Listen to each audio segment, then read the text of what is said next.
이런 교회 되게 하소서라는 제목으로 하나님 말씀 잠시 함께 나누겠습니다. 여러분, 흔히 사람들이요, 좋은 교회가 되고자 하는 분들, 그래서 교회의 본질이 뭔가 하는 분들이 흔히 초대교회로 돌아가야 된다, 그런 말들을 많이 하십니다.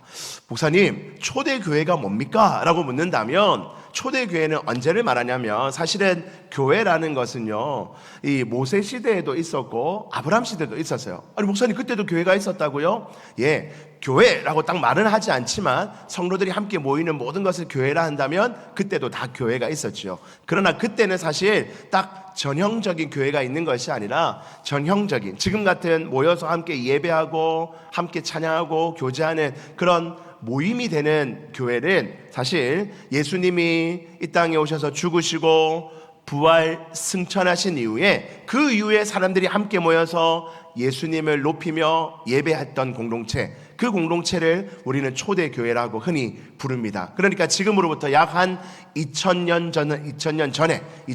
정도 전에 예수님이 부활 승천하시고 난 이후에 그때 모였던 성도들이 함께 이루었던 교회를 초대교회라고 말하지요. 그래서 사람들은 초대교회로 돌아가야 된다, 지금 교회의 모습 너무 타락했다, 지금 교회의 모습 너무 곁길로 너무 갔어, 초대교회로 돌아가야 돼, 그런 말씀들을 종종 하곤 합니다. 그런데 여러분, 그 초대교회라는 교회가 완전한 교회였는가? 그것은 또 아닙니다. 초대교회라고 하여서 그 예수님 이후에 그 초대교회를 예루살렘 교회라고 많이 봅니다. 그 예루살렘 교회가 완전한 교회였나? 아무 문제가 없었나? 그렇지는 않습니다. 우리가 초대교회로 돌아가자 그런 말을 한다고 하여서 그 초대교회가 우리의 목표점이 될 수는 없을 것입니다. 여러분, 우리가 초대교회 때 모습들이 있는데요, 그 초대교회의 본질은 우리가 따라가되, 그 초대교회 안에 교회가 뭔가, 교회는 어떤 곳인가, 교회는 뭐 하는 곳인가 하는 그 본질은 쫓아가되, 거기 있는 모양들, 모습들을 다 쫓아갈 수는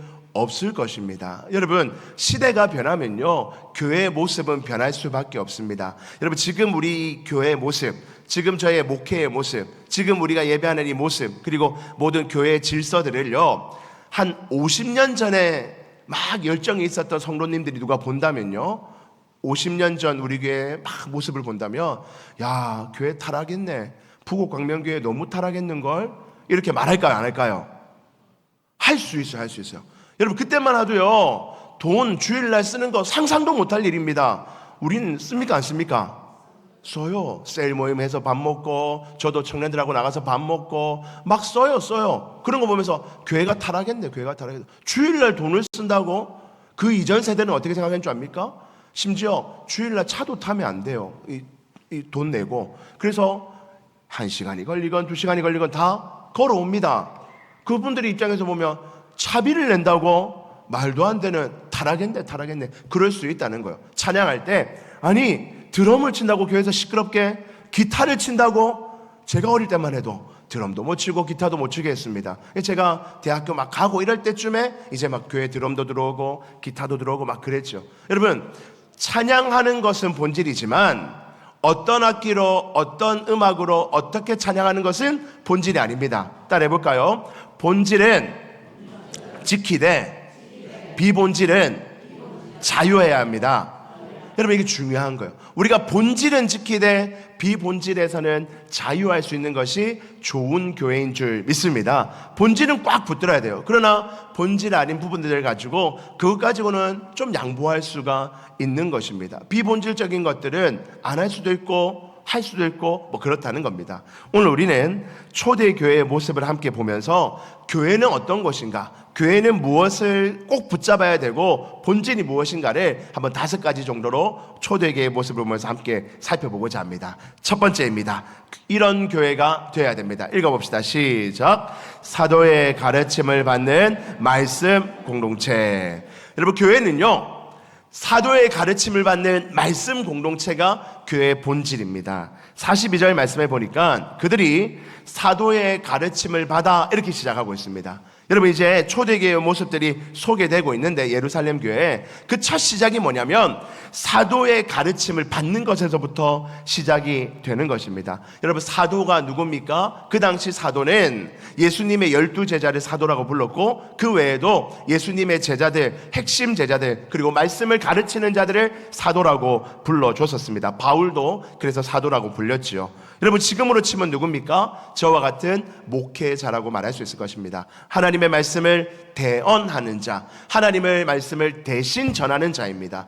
여러분, 간혹 오해하시는 분이 있어요. 목사님이 늘 앞에 서서 말하니까 목사님 말 잘 들어야 돼, 목사님 말 순종해야 돼. 여러분, 일정 부분 맞지만 또 일정 부분 틀린 말일 수 있어요. 목사님 말을 듣는 곳이 교회가 아닙니다. 교회는 목사님 말 잘 듣는 곳이 좋은 교회가 아니에요.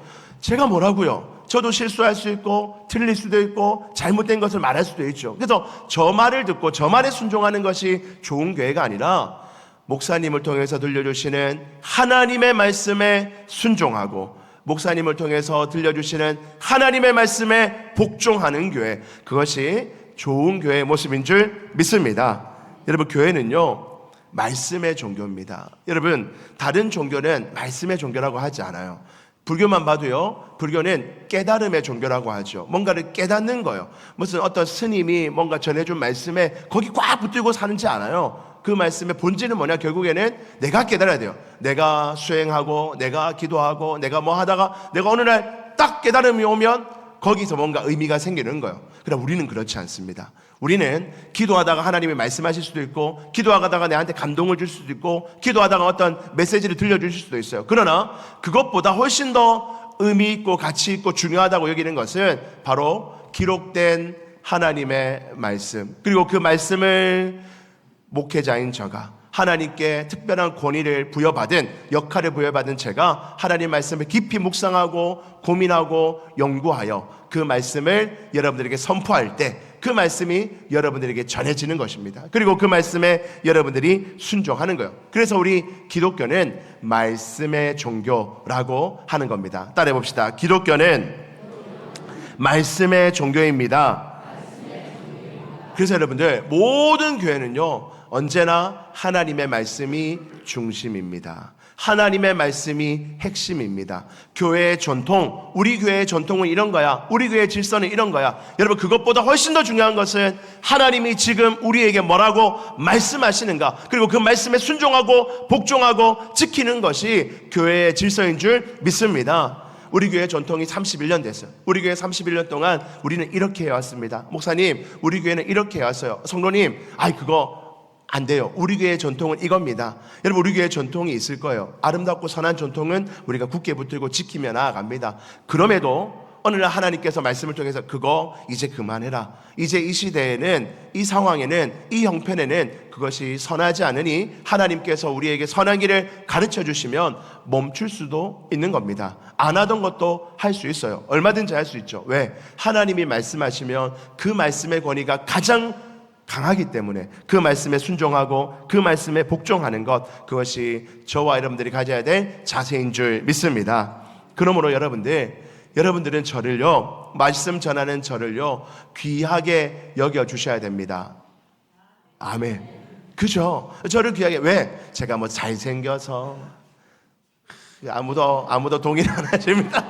제가 뭐 똑똑해서, 그것도 아니고, 저는 뭐 잘생기지도 않고, 물론 평균은 넘는다고 생각하지만 잘생겨서도 똑똑해서도 아닙니다. 제가 뭐 여러분들보다 더 뭐 잘난 게 있어서 저를 귀하게 여겨주시잖아요. 제가 이제 이렇게 곧 명절이 오면요, 우리 성도님들이, 우리 어른들조차도 저에게 작은 선물을 주십니다. 너무 감사하고 감격이고 너무나 고맙습니다. 근데 제가 받으면서 제가 젊은데 안 받습니다. 제가 그렇게 안 해요. 받습니다. 왜 받습니까?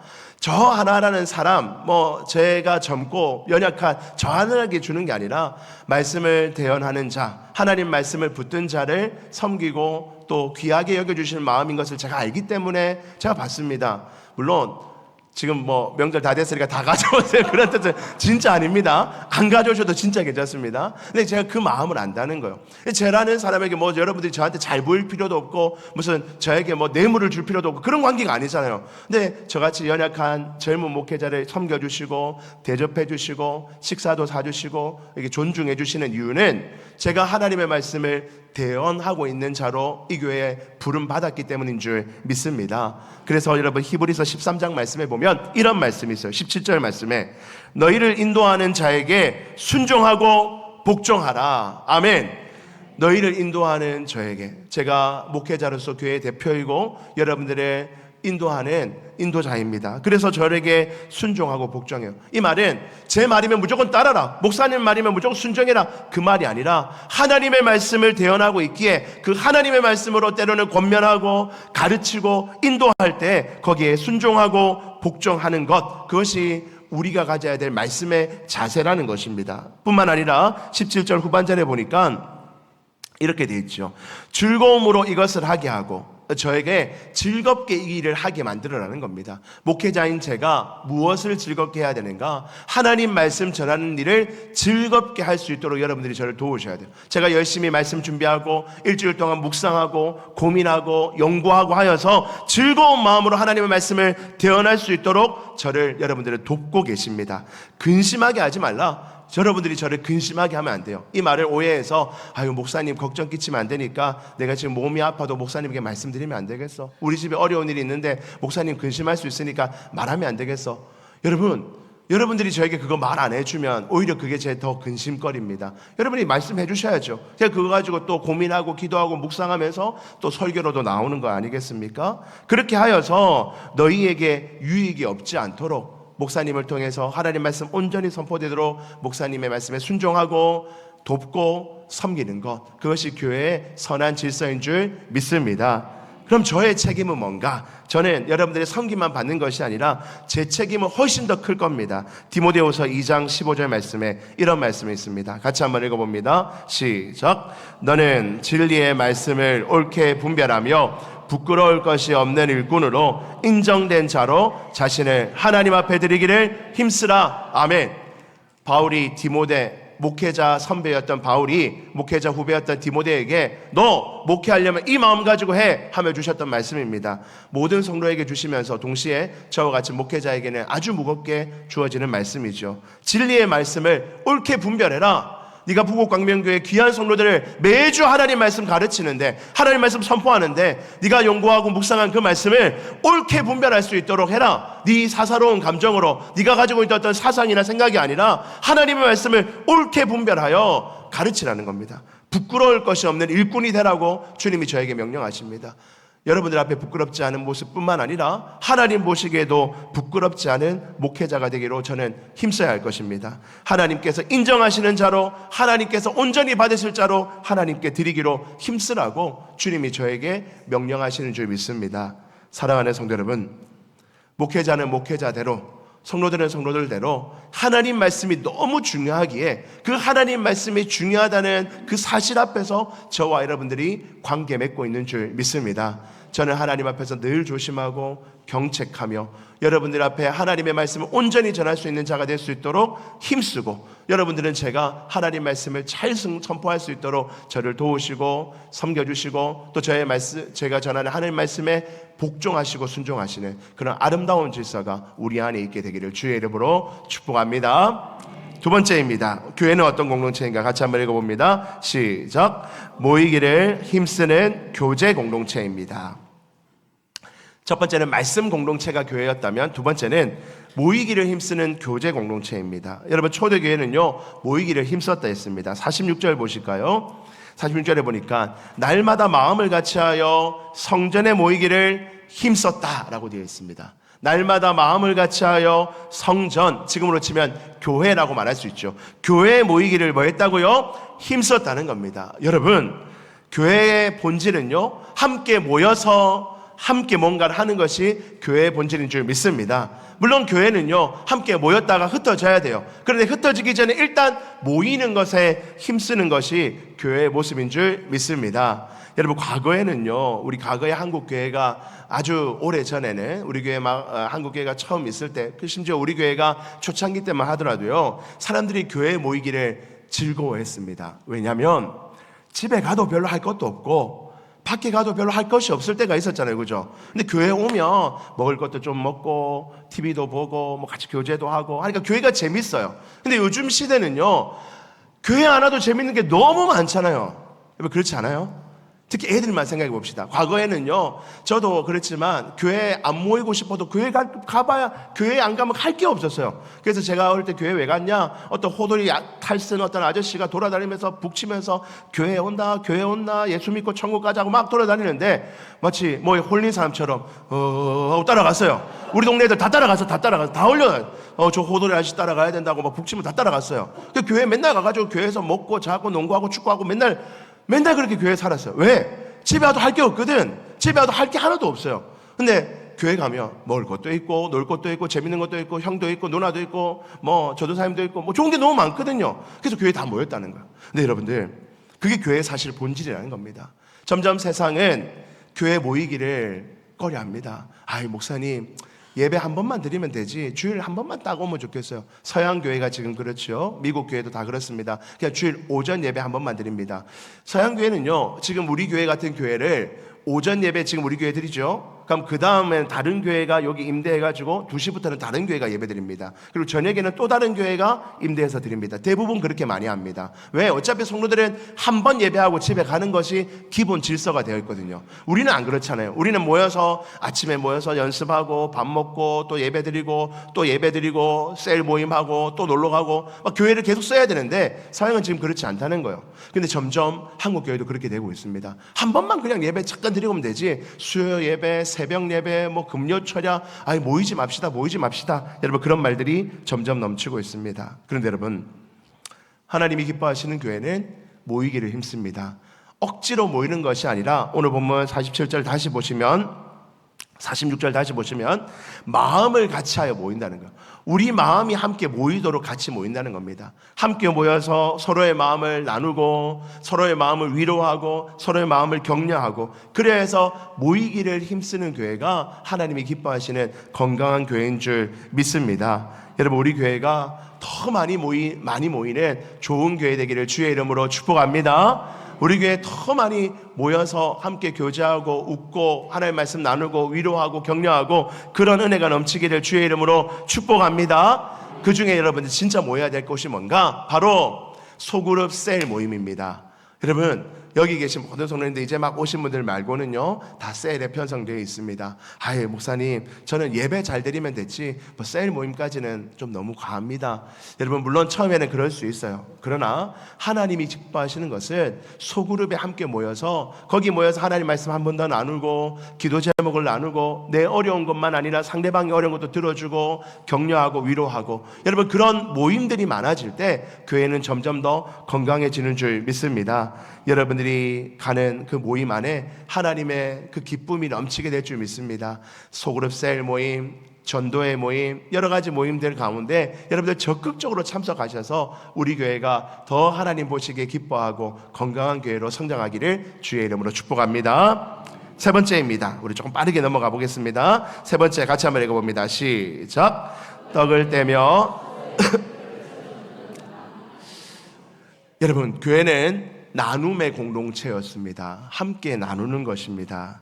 근데 모여가지고 서로 모여서 교제하는 공동체이지만 그 모여서 그냥 놀고 먹자고만 모이는 것이 아닙니다. 교회가 왜 모입니까? 서로 나누기 위해서 모여요. 근데 돈을 나누는 것, 무슨 음식을 나누는 것, 그런 것 이전에 마음을 나누는 겁니다. 서로에게 사랑을 나누는 거예요. 42절 말씀 볼까요? 42절 같이 한번 읽어봅니다. 시작.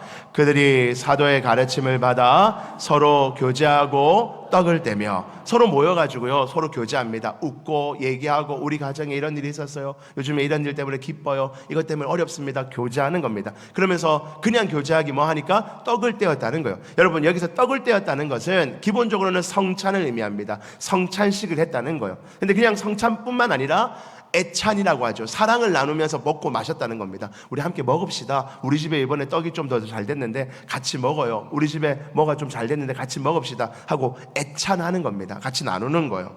44절 45절을 보면요, 거기에 조금 더 나아가서 44, 45절도 같이 한번 읽어봅니다. 시작. 믿는 사람이 다 함께 있어 45절 시작. 또 제산과 애찬하는 것을 넘어서서 떡 조금 가져와서 나눠 먹고 빵 나눠 먹고 하는 것을 좀 더 넘어서서 함께 모였는데요. 우리 집에 물건도 좀 너무 남아요. 이거 나 혼자 쓰기 너무 많아요. 우리 집에 뭐 이렇게 연필이 많은데 이거 내가 좀 못 씁니다. 나눕시다. 우리 두 자루씩 나눠주고, 우리 집에 고무장갑이 너무 많은데 이거 나 혼자 쓰기 너무 많으니까 나누어 쓰는 겁니다. 이렇게 나누어 쓰는 거예요.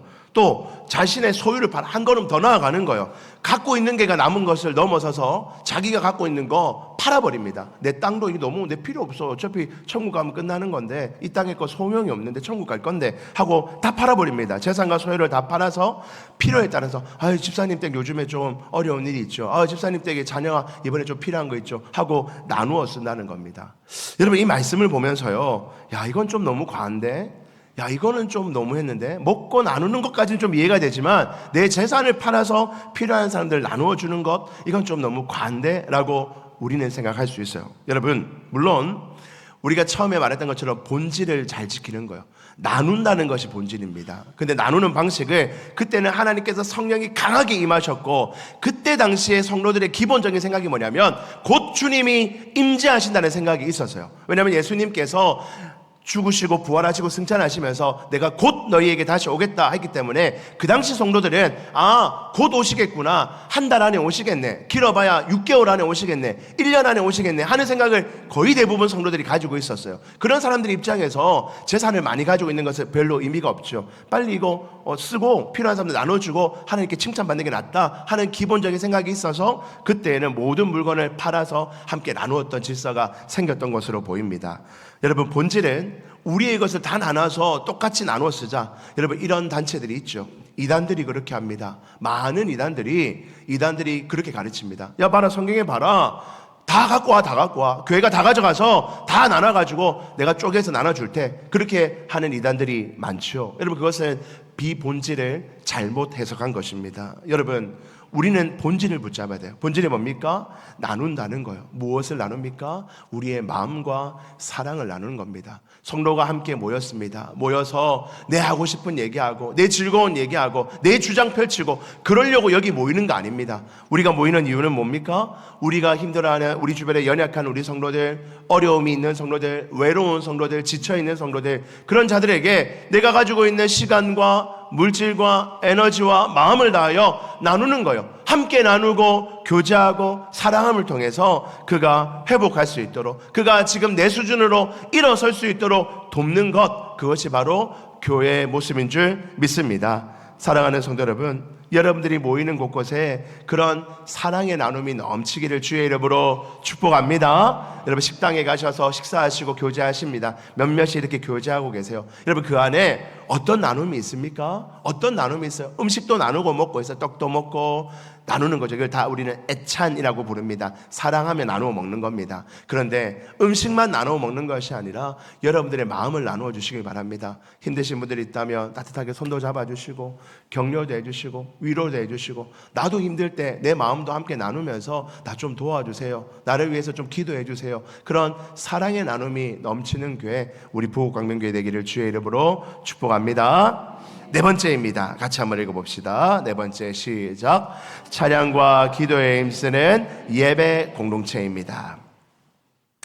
교회의 네 번째 본질은 예배하는 공동체라는 겁니다. 42절 말씀에 보니까 오로지 기도하기를 힘쓰니라 라고 되어 있어요. 기도에 힘썼다는 거예요, 교회가. 뿐만 아니라 47절에 보니까 하나님을 찬미했다는 거예요. 찬양했다는 거예요. 하나님을 찬양했다는 거예요. 하나님께 기도하고 찬양하고 말씀을 듣고, 여러분 이것을 우리는 예배라고 말하죠. 하나님께 말씀 듣고 기도하고 찬양하는 시간, 예배입니다. 여러분 교회는요 본질적으로 예배하는 공동체입니다. 함께 모여서 하나님 말씀 듣고 하나님 앞에 우리의 기도 제목들을 함께 나누고 뜨겁게 찬양하는 공동체, 그것이 바로 예배 공동체라는 겁니다. 소망하기는 우리 부곡 광명교회도 예배의 본질을 기억하고 예배가 살아나고 뜨겁게 함께 예배하는 은혜가 있기를 주의 이름으로 축복합니다. 예배에서 중요한 것이 뭡니까? 주님의 임재를 느껴야 되는 거예요. 여러분 지금 우리가 예배 드리고 있어요. 설교자인 제가 설교하고 여러분들을 듣고 계십니다. 근데 여러분 여기에 저와 여러분들만 계신 것이 아니라 항상 함께 하시는 분이 계십니다. 바로 우리 삼위 하나님이 여기에 함께 하십니다. 여러분 그것을 우리는 좀 어려운 말로 임재라고 합니다. 따라해 봅시다. 주님의 임재. 여러분 예배의 본질은 주님의 임재라는 거예요. 주님이 여기에 우리와 함께 하셨다는 그 무거운 의식을 가지고 우리가 함께 하고 있는 것입니다. 여러분 여기서 주님이 여기에 함께 계십니다. 우리 하나님이, 우리 예수님이, 우리 성령님이 우리 부곡광명교회 예배 가운데 임재 같이 앉아 계십니다. 그래서 저는 조심하여 말씀을 전하고 하나님 앞에 막중한 심정으로 주님의 말씀을 증거합니다. 여러분들도 그런 마음으로 주님을 예배하셔야 됩니다. 하나님 말씀에 그렇게 사모하며 듣고 기도하는 시간에 주님이 내 옆에서 듣고 계신다는 것을 믿고 뜨겁게 기도하시기를 바랍니다. 찬양하는 시간에 주님이 우리의 찬양을 기쁘시게 함께 받으시는 줄 믿고 최선을 다하여 입을 열어 주님 앞에 찬양하시기를 바랍니다. 그렇게 하나님을 뜨겁게 찬양하고 기도하고 말씀 듣는 공동체, 그것이 바로 하나님이 기뻐하시는 교회 공동체인 줄 믿습니다. 우리 교회가 무엇보다도 하나님을 뜨겁게 예배함을 통해서 예배를 통해 하나님의 임재를 경험하고 우리의 삶의 문제들을 해결함 받는 그런 촉공교회 되기를 주의 이름으로 축복합니다. 마지막입니다. 우리 같이 한번 읽어볼까요? 시작. 세상의 칭송을 받는 증인 공동체입니다. 교회의 마지막 5번째 본질은 무엇인가? 이렇게 우리는 함께 모여서 말씀 듣고 교제하고 나누고 예배함을 통해서 결국에는 이웃들에게 칭송받고 그 이웃을 주님께로 인도하는 증인 공동체가 되는 것입니다. 47절 말씀해 보니까 이렇게 돼 있죠. 하나님을 찬미하며 하나님을 뜨겁게 예배했더니 또 온 백성에게 무엇을 받는다고요? 칭찬을 받는 거예요. 그래서 주께서 구원받는 사람을 날마다 더하게 하시니라. 아멘. 여러분 교회는요 본질에 충성하고 열심을 내고 최선을 다했더니 이웃들이 우리를 보며 칭송합니다. 여러분 여기 이 말씀 앞에서 우리는 좀 부끄럽습니다. 여러분 지금 우리 교회가, 한국 교회가 이웃들에게 칭찬받는 모습입니까? 아닐 때가 훨씬 더 많죠. 걱정거리다. 교회가 세상을 위해서 걱정하는 것이 아니라 세상이 교회를 걱정한다. 그런 말들을 많이 듣습니다. 참으로 안타까운 현실입니다. 그럼에도 우리는 다시금 본질을 생각하며 하나님, 우리 교회부터, 아니 다른 교회들 좀 떠나서 적어도 우리 교회부터 먼저 하나님 앞에 우리가 본질을 잘 지켜나가므로 우리 이웃들에게, 우리 주변 사람들에게 칭찬받는 교회 되기를 힘쓰기를 우리가 함께 노력하기를 소망합니다.